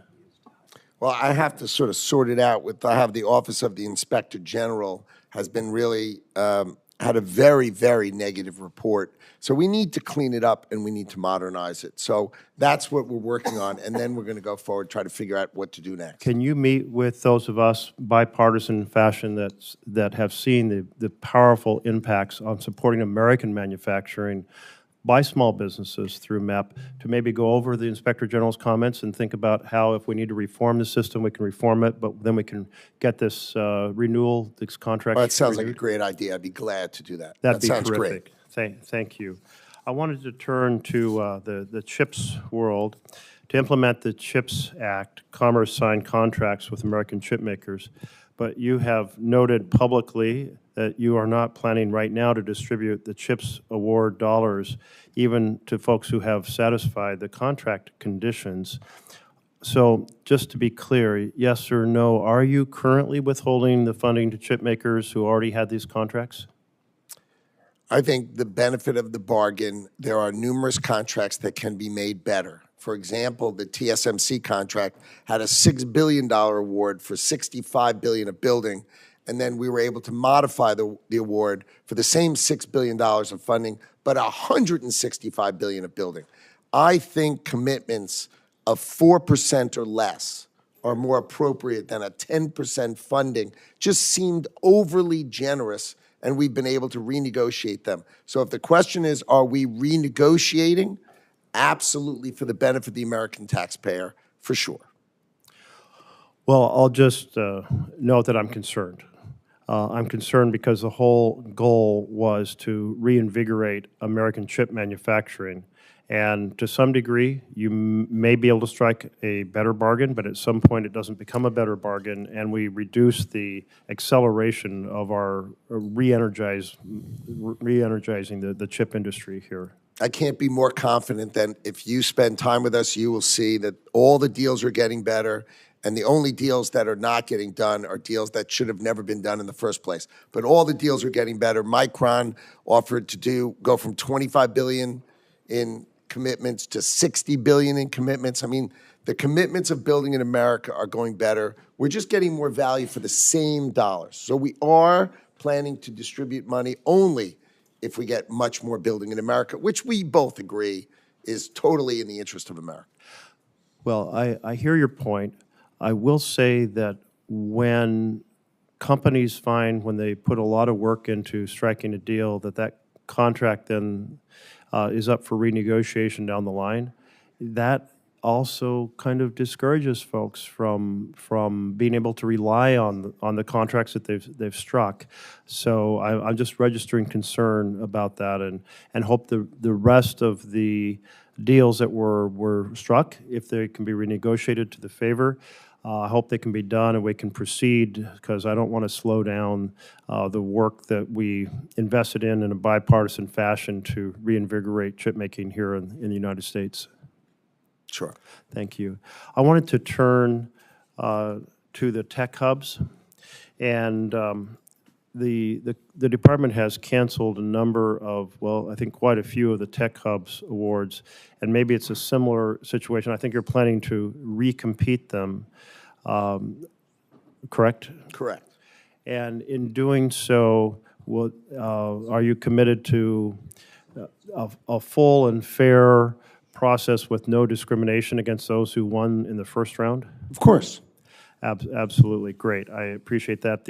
I'll tell you, the microfluidics hub in Oregon, the challenge of cooling chips is such a key part of advanced chip making, as many more layers are added to try to reach the maximum amount. And that's such an important technology for the future.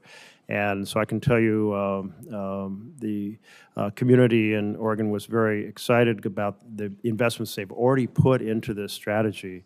And I think it's I know that they were very competitive the first round. I'm sure they'll be very competitive the second round, but I just want to put in a word of how important it is that technology continue to be pursued aggressively. I look forward to reading it. Thank you very much. Senator Britt. Thank you so much, Mr. Chairman. Mr. Secretary, it's wonderful to have you here today. Great to see you. Thrilled to have you in front of this committee. And just to kind of build off of what my colleague just said, obviously I wanted to highlight the good work that's done by Southern Research and their Birmingham Biotech Hub. Right.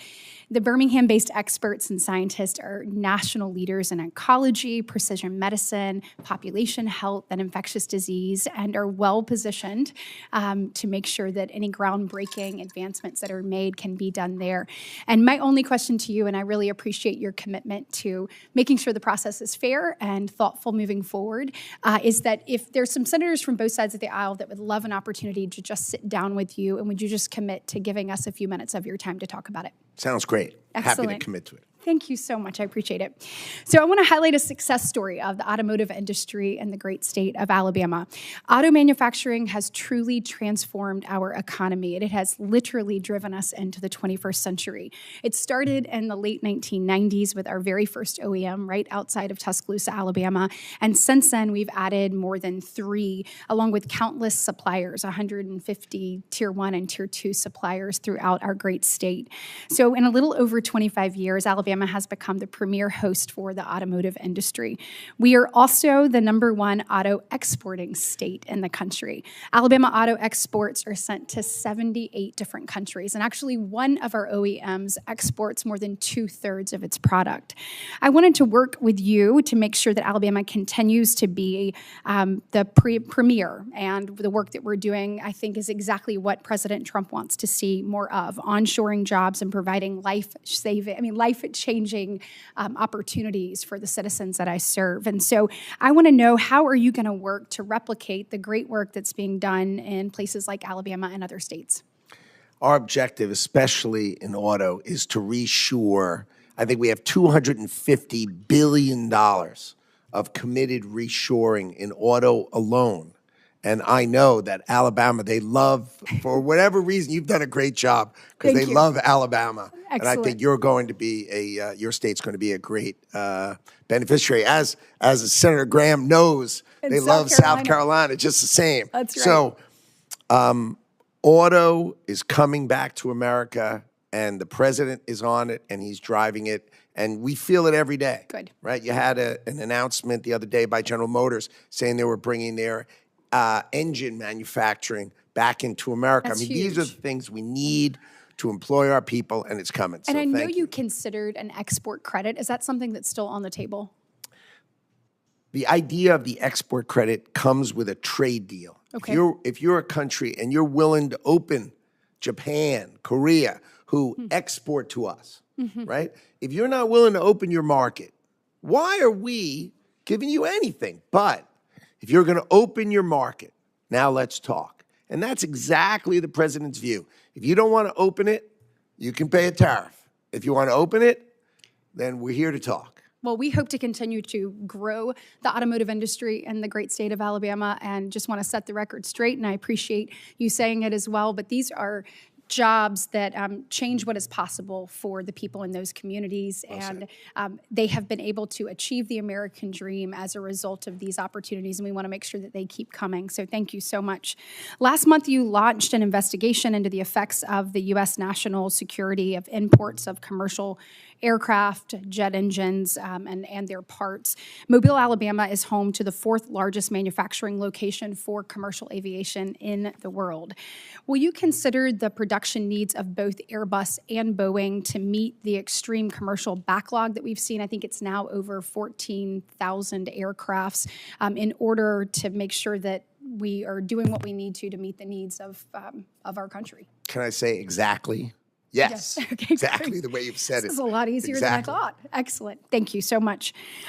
Okay, can you help us understand how the administration might address companies that are actively investing and onshoring today so that they can supply domestic customers with their U.S. operations? And when I'm looking at this, I'm talking about aluminum, and we're looking at kind of the president's tariff policy as it continues to work to rebalance the U.S. economy through the onshoring of manufacturing activities and the fortifying of domestic supply chains. So when you're looking at stuff like aluminum and other things, kind of how are you approaching that from your perspective? The steel and aluminum industry are huge. To produce steel and aluminum, you have the biggest input is power. Imagine melting that iron ore, that power. And so what happens is the foreign governments subsidize their utilities, and they provide the electricity just too darn cheaply. And so what happens is the Chinese and these foreign governments, they just dump steel on us. They crush. We've had 40 steel mills, and now we have 10.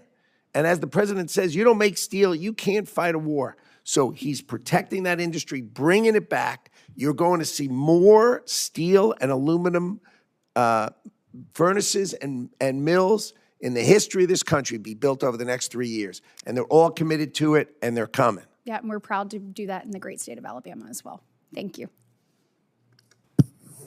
Senator Peters.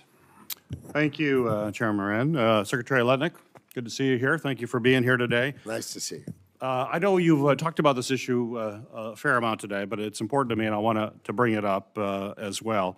The National Weather Service forecasting offices are absolutely critical to public safety, and I know my colleagues have raised this issue, but I think it's important for me to restate so you just know how important it is for all of us here. The employees in these offices issue weather and flood warnings, as you know, maintain critical observation equipment, protect life and property, and literally for decades, they've always been open 24/7 because weather happens at night too, not just during the day. It happens all the time. However, we have a self-inflicted staffing shortage on the part of your department that has left us with too few employees to ensure round-the-clock operation in a number of locations around the country already.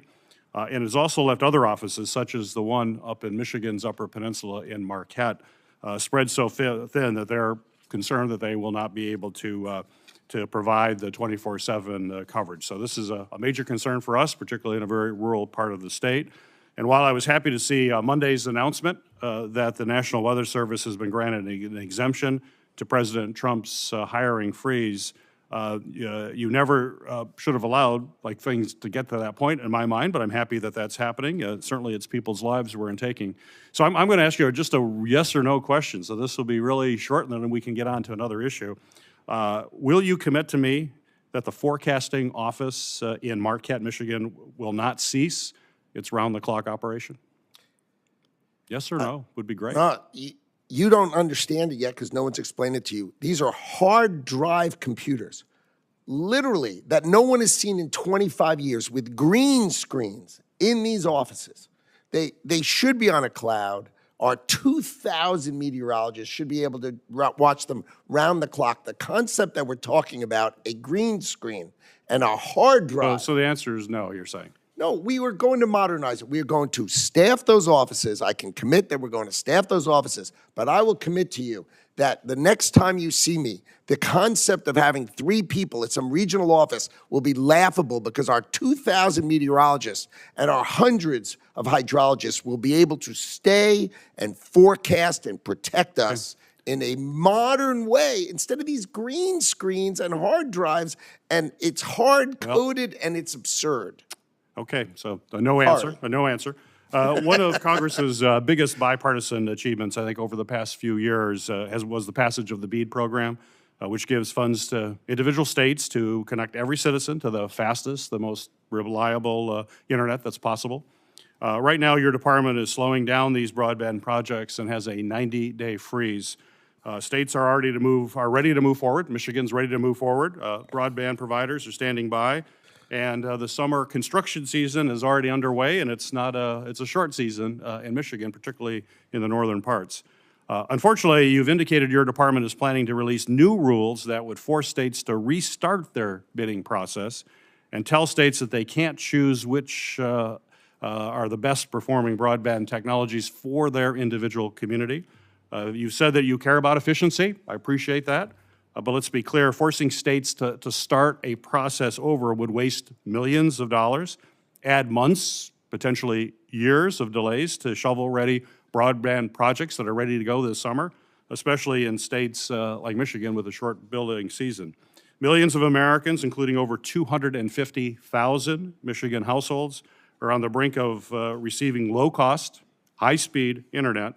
And your department, I believe, shouldn't stand in the way of this. So again, another yes or no question. Do you agree that it would be a huge waste of money and a disservice to Americans who need reliable internet service to restart a bidding and proposal process? No, the Biden administration had 30 months and they did nothing.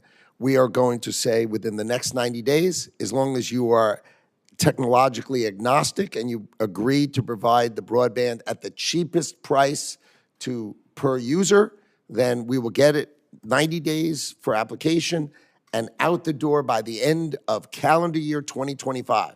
30 months under Biden, no funding. 100% under Trump administration by the end of 2025. That's impressive, and you should at least agree if we get it all out by the end of 2025, that'd be super. Well, we'd like to have a faster than a 90-day process. The states have been working on this for some time. The state of Michigan is there. It is technology neutral, so that is something that you've talked about. Well, then it should be easy for them. And it should be easy. Right. And if they're technologically neutral, it'll go like that. Well, can I work with you to get that done for Michigan? Sounds great. I'm happy to do that for you. Great. Thank you. That's super. Thank you, Mr. Chairman. Senator Graham. Howdy. Nice to see you. All right. We're going to do this real quick. President Trump's decided that whatever you charge us in tariffs, we're going to charge you. Has he decided that? To a point. Yeah, okay. To a point. All right, well, that's You more than can't use my bank account if I can use yours. If mine is 100 times bigger than yours, that's not fair. Reciprocity. Logical reciprocity for sure. Okay. Well, that makes sense to me. Whatever you do to us, we're going to do to you, and we'll reach out. Maybe we'll go to zero. That'd be great. But the idea of pushing back against people who have higher tariffs than we do makes sense. I'm glad you're doing it. And that's what you're doing, right? Of course. Okay. I'm also glad you're using tariffs to change people's behavior. Like, if you're going to let your country be a dumping ground from fentanyl, maybe we should tariff your stuff. Does that make sense? Yes. Well, it does, to the world out there. If you want people to change, make it in their interest to change. Pat them on the back or kick them in the ass. I don't care what works. So in Mexico, these labs are out in the open. They're killing more Americans, 3,000 a week. We're going to do something about it under Trump. And if you don't want to get tariffs, change your behavior. Well said. If you manipulate your currency as an unfair trade practice, you're going to get tariffed, right? Well said. If you close, like, agricultural markets in France, you're going to get tariffed. Well said. If you require a business partner, Chinese business partner to American company in China, then then that's no longer acceptable. It'll just cost money. Costs money, and they can cheat and steal our stuff. They do. So these tariffs have a purpose, to make us safer and stronger. And we've been talking about China. We've been talking about getting ripped off. I want to thank you and President Trump for doing something about it. Is it fair to say there are a lot of people who would like to talk to you about new trade deals? That is definitely true.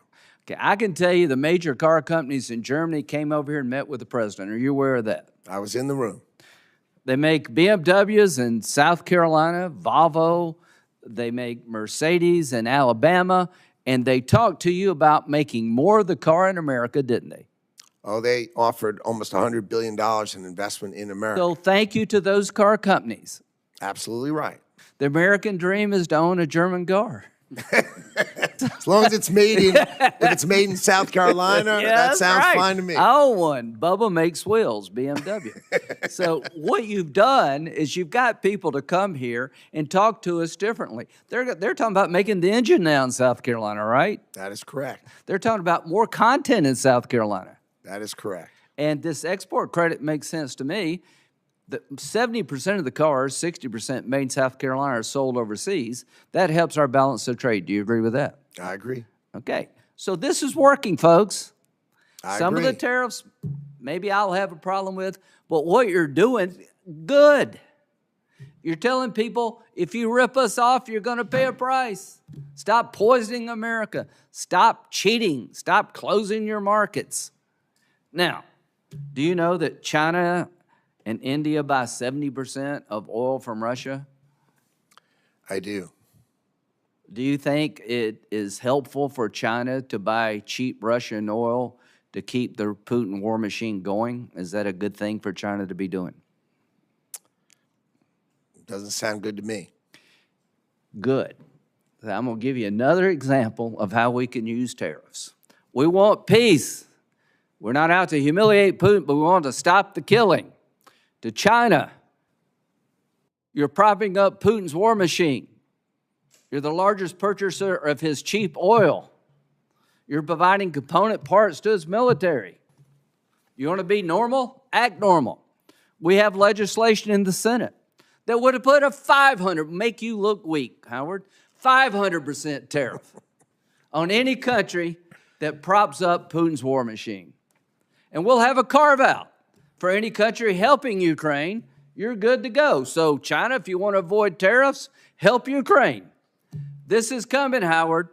We've had it with this war. I appreciate President Trump talking to Putin, sending Witkoff over, trying to make it a win-win. He ain't interested in peace, so the Senate is ready to roll.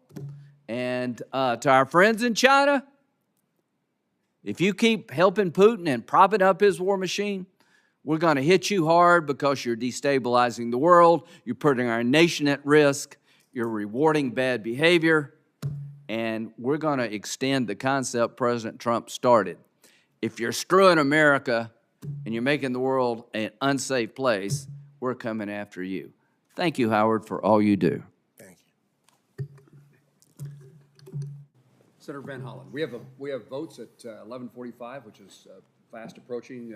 We'll have a second round of, as soon as Lindsay leaves, only the people in this room. Thank you, Mr. Chairman, Mr. Secretary. Thank you, and I do hope we will vote soon if we don't see any progress toward peace on the Graham-Blumenthal legislation. So I want to follow up on Senator Kuhn's questions with respect to the deal with the UAE, NAI. Sure. Because I know you share our concerns about diffusion of technology to China. In fact, you're doing a number of things in your department to try to crack down on exports of very sensitive items. I think we need to go into this very clear-eyed. I mean, the UAE has conducted recently the Falcon Shield exercises with China. They've hailed a, quote, golden era in UAE-China relations. I think it would be helpful, Mr. Secretary, if you could provide, if you haven't already, and I don't think you have, if the administration could transmit the text of the agreement with the UAE, including the side letters and security annexes to Congress before any licenses are issued. Can you commit to doing that? I'll just follow whatever the rules of the State Department are. But I'd be happy to go over it with you privately. But if you want it to be public, I'll just let the State Department decide how they play those things. That's for them to decide, not me. Yeah, I think it would hopefully allay some concerns, and I have some very big concerns about the agreement as I currently understand it, but I look forward to seeing it. I just want to point out that the Republican-led Select Committee on the Chinese Communist Party said last year about a much smaller deal that was contemplated by the previous administration involving UAE, and I'm quoting from that Republican-led Select Committee, quote, "An agreement of this significance must be properly vetted by both Congress and the executive branch." They also called on the National Intelligence Council to provide Congress with an official assessment of the risks posed by the deal between Microsoft and G42. And they went on to say only once the agreement has received this level of scrutiny should the U.S. government allow it to move forward. Do you think that was good advice from the Republican-led Select Committee, Mr. I don't know what the topic they were addressing was, but this was done in the whole of the administration, talking through it, and it's not a legally binding commitment. It's a framework on which to pursue things. I understand that. I think the concern is that we make sure that we lock down the terms, at least that we understand the terms, or Congress has some information about the terms as we go forward. That's not unreasonable, is it? No, as I said, I'd be glad to go over it with you, but if it's that you want me to transmit it, I think the State Department would have to say that's okay, and that's just their prerogative. Understood. Quick question on the Patent Office. And I agree with Senator Kuhn's comments and yours as well about the importance of the Patent Office. I've also been concerned about DOJ getting access to unpublished patent applications. That's not happening. No, not happening. No, that's just no, and I gave a little laugh of no. You heard all that. So you can provide 100% assurance that that's not happening. Okay. 100%, no. Thank you, Mr. Secretary. No problem. I appreciate that because that would be obviously of great concern. So look, I look forward to the chance to get together. There are lots of statements you've made over time. I'm not going to take the time today to interrogate you about them all. Although I do want to ask you this one question. I assume after yesterday you're no longer advocating people buy Tesla stock. It was on Jesse Waters. He showed arsonists burning cars and attacking a company. Then he showed Tim Walz literally attacking Elon Musk's stock. Yeah. Not the man, not the product, literally his stock. And I just thought, a terrorist attack on a great American stock seemed to require a response from me, and that's why I understand. Mr. Secretary, I think probably you would agree that Secretary of Commerce probably should not often be offering suggestions on stock purchases, but I'm going to leave it at that. I'm not going to go through some of these other statements today. I do want to end, and I'm going to pass it over to the chairman where I started. I do hope that at least from our experience so far in the first 4 months, when I say ours, I'm speaking at least for the Democrats on the committee, that we can hit the reset button with you and the Department of Commerce. And I would welcome the chance to sit down with you and go over all of these issues because we've got a budget to deal with. We hope that we can resolve it. I'm going to be working in good faith with the chairman. So can we get together and go over a number of these issues I've raised and some that I haven't? Be my pleasure. Thank you, Mr. Secretary. I think you've been truthful to that last sentence. It'll be my pleasure. Why not? Mr. Secretary, just a couple of wrap-up things. First, I've been involved in trying to make sure the United States is prepared for foreign visitors to our country, particularly with the FIFA and the soccer tournaments that are approaching quickly. Huge. The U.S. Olympics is in Los Angeles. We have great opportunity to showcase our country, and I want to make sure that the Department of Commerce is interested and pursuing opportunities to make sure that the visitors are eligible and able, those who are eligible to be here are here. We need help with the State Department in regard to visas. Communities need infrastructure support. But I just want to highlight that the tourism and travel industry is something that is important and should be very important to the Secretary of Commerce. And I'd love to hear your thoughts in that regard. It is. In ITA, we have a group dedicated to tourism. And I mean, this is a wow, right? We've got the club championship, right? The FIFA Club Championship, FIFA World Cup, the Olympics, and our 250th anniversary. I mean, this is, if there's ever a time for America to shine, it's right now. We've got to take out all the stops and make sure we are putting our best foot forward, and I'm happy to work with you. We've got to make sure the Department of Homeland Security and the State Department issue those visas, and we've got to make sure our infrastructure is there and the tourism experience is second to none, and I'm happy to work together with you on that purpose because this is just a great opportunity for America. Mr. Secretary, Senator Klobuchar and I co-chair the Senate Travel Tourism Caucus. I'm not exactly sure what the name of it is, but this is a highlight for us. Oh, I testified that I'm not good at names either, right? I know the content. I know but the content. The title, I don't know I'm the not title really, of the caucus. But we need to make certain that we are prepared, and those days are fast approaching, and I look forward to working with you to make sure that's the case. And working with ITA, President Trump appointed a interagency organization to coordinate activities within the administration. I think that's very useful, and I hope that they're hard at work. You responded to, I'm going to see if I can get you to respond to a way that Senator Peters would not think you're saying no to a question that you might be saying yes to. And that is, he and I've introduced legislation, he's agreed to co-sponsor that would permanently designate the National Weather Service employees, that certain category of employees, as essential and therefore not subject to a hiring freeze. They are essential under the law, as I understand it today. If we don't do our job as a Congress and get a appropriation bill done and government shut down, they're still working. They're essential. And my understanding is that you're supportive of that legislation, and I'm trying to have you say that my understanding is correct. I am, of course, supportive of keeping our meteorologists and our hydrologists protected. But I think it's important that we spend some time that you understand how inefficient we do things, and that if we did it more efficiently, then we may not need so many or be, because we have them sort of put out in the field, they could be centralized. And I'd just like you to understand that, and we'll work together on that so you understand it, and we'll do that together. But I, of course, am supportive of your macro topic for sure.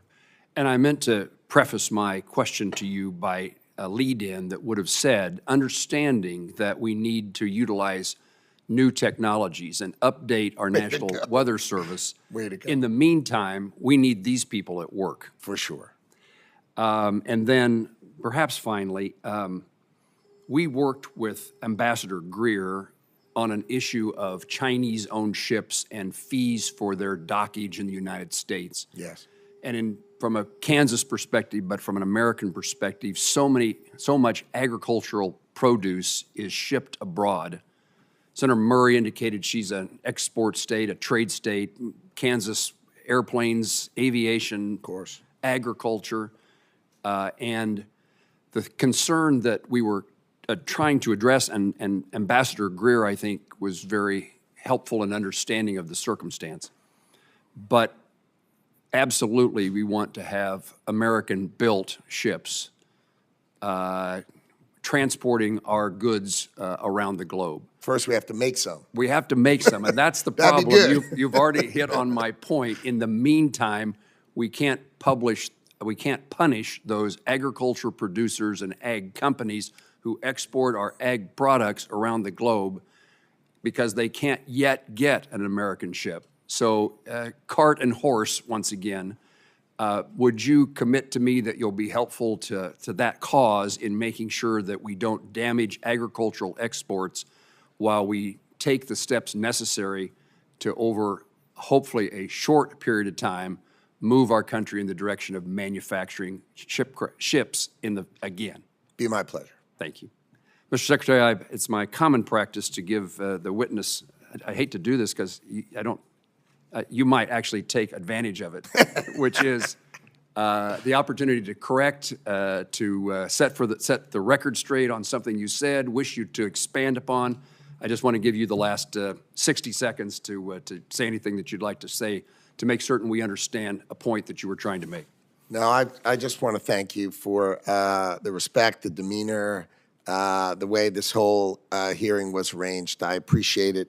I appreciate you both, and I want to say thank you. Thank you, Mr. Secretary. I do want to join on behalf of all of my colleagues and indicate that this committee, this subcommittee, and the full committee needs information from the Department of Commerce, and particularly by law, the department is required to provide us with FY25 spend plan, which we need and want, and I'm hoping that you'll commit that we will see it soon, and I'll ask you that question. And also, we of course are lacking the details of the President's budget, and we're hopeful that that is provided to us as quickly as possible.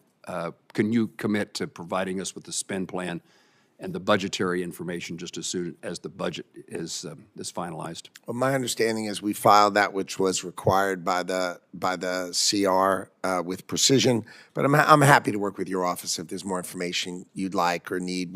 Let's go over it together and we'll try to sort that out. Okay. If you'd take the word spend plan back to your staff and ask if they could find where that is and give it to me, that'd be okay. A wonderful outcome. I hear you. All right. With that, we're going to conclude the hearing. And there's magic words I need to say. With no further questions, senators may submit additional questions for the subcommittee's official hearing record, and we request you, Mr. Secretary, to respond to those additional questions that would be provided in writing within 30 days. The subcommittee, after thanking you for your presence, is adjourned. Thank you.